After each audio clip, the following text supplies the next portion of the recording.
warahmatullahi wabarakatuh. Selamat sore, salam sejahtera bagi kita semua. Yang dihormati Kepala Sekolah SMA Lintang Kartika, Ibu Wulansari. Yang saya hormati guru, karyawan, dan staf SMA Lintang Kartika, serta siswi-siswi yang saya banggakan, siswi-siswi yang cantik dan menawan, dan yang saya banggakan juga. Pertama-tama marilah kita panjatkan syukur kehadirat Tuhan Yang Maha Esa atas rahmat dan hidayahnya agar kita bisa hadir di sini tanpa halangan apapun. Saudari-saudariku, berdirinya saya di sini untuk mengajak siswi-siswi SMA Lintang Kartika untuk mengingat kembali tentang perjuangan Raden Ajeng Kartini dan merayakan Hari Kartini pada tanggal 21 April. Di mana dulu seorang wanita hanya dianggap sebagai objek pemuas nafsu, seorang pembantu, dan bahkan tidak lebih dari hanya seorang istri.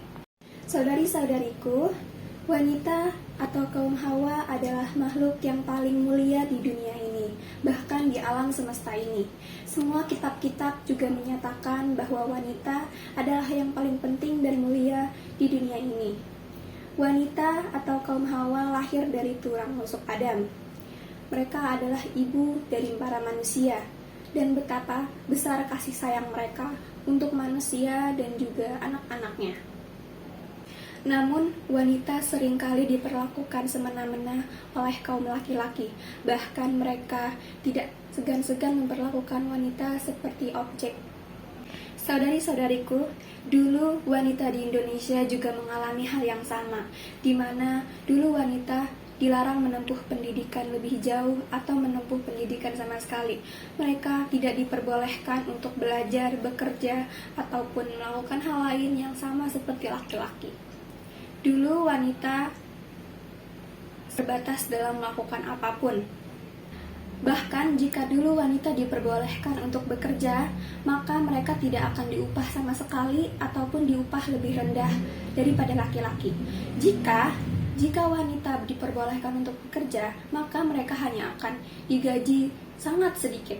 Misalnya, ambil contoh bahwa laki-laki dulu diupah 1.000 perak, maka dulu wanita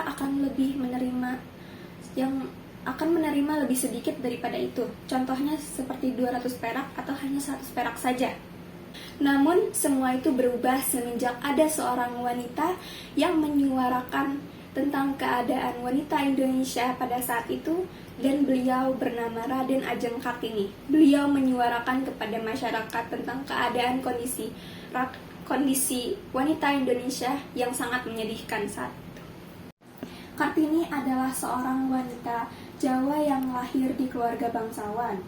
Beliau adalah tokoh nasional dan juga tokoh kemerdekaan wanita Indonesia. Walaupun beliau tidak ikut langsung dalam kemerdekaan Indonesia, namun beliaulah yang sangat berjasa dalam memerdekakan kaum wanita di Indonesia.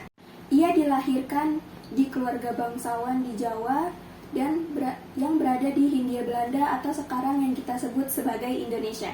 Setelah bersekolah dasar di sekolah dasar berbahasa Belanda, Raden Ajeng Kartini ingin meneruskan pendidikannya. Namun saat itu wanita Jawa dilarang mengenyam pendidikan lebih jauh. Kartini bertemu dengan banyak sekali pejabat dan juga orang berpengaruh. Salah satunya adalah J.H. Abendanon. Beliau, J.H. Abendanon, adalah seseorang yang bertugas untuk mengatur kebijakan etis di Belanda. Sebelum wafat, di usianya yang terbilang cukup muda, yaitu pada usia 25 tahun, Kartini mendirikan sebuah sekolah khusus wanita yang berada di gedung sebelah timur gedung wali kota Rembang, atau sekarang yang kita gunakan sebagai gedung Pramuka. Setelah kematiannya, saudari perempuan Kartini lah yang melanjutkan pembelaannya dalam membela kaum wanita di Indonesia dan terus menyekolahkan anak perempuan dan perempuan di Jawa saat itu. Kartini juga pernah menuliskan sebuah buku, yaitu Hadis Gelap Terbitlah Terang, atau dalam bahasa Belanda berjudulkan Door die Vertis tot Licht. Kartini juga pernah menuliskan sebuah buku yaitu berjudul Surat-Surat dari Putri Jawa. Surat-surat Kartini juga mengeksplorasi topik-topik yang relevan pada saat itu. Contohnya seperti kebebasan berbicara, kesetaraan gender, perkawinan, ataupun pernikahan. Salah satu topik yang pernah dibawakan oleh Kartini yaitu tema pendidikan. Kartini menyadari bahwa pendidikan adalah salah satu faktor penting untuk mendukung kemerdekaan wanita di Indonesia pada saat itu. Kartini juga mengkritik habis-habisan tradisi yang dianggap merugikan perempuan. Seperti contohnya adalah adat poligami dan juga adat dan perjodohan yang seringkali dilakukan tanpa mempertimbangkan perasaan wanita yang bersangkutan dengan pria tersebut.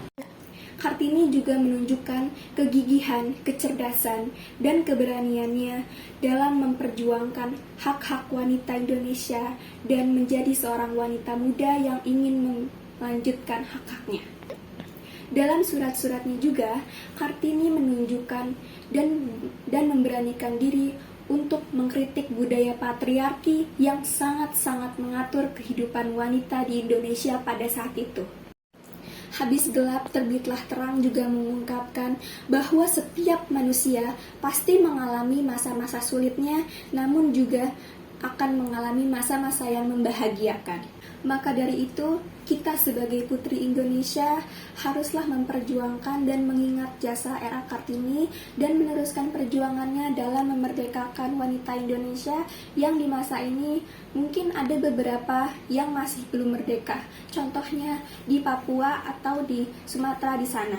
Dan marilah kita meneruskan perjuangannya, memperjuangkan hak-hak wanita Indonesia, mencerdaskan bangsa, dan juga memperjuangkan hak-hak wanita sampai sekarang. Bangga menjadi wanita Indonesia, bangga menjadi wanita yang terus berkarya, berani, teguh, dan juga memperjuangkan apa yang harus kita miliki, yang terus belajar, berkarya dalam segala bidang dan juga aspek.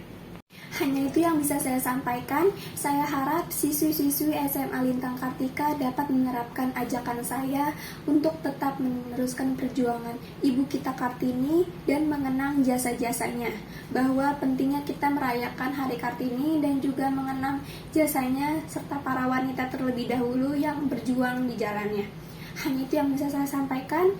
Terima kasih. Wassalamualaikum warahmatullahi wabarakatuh. Selamat sore.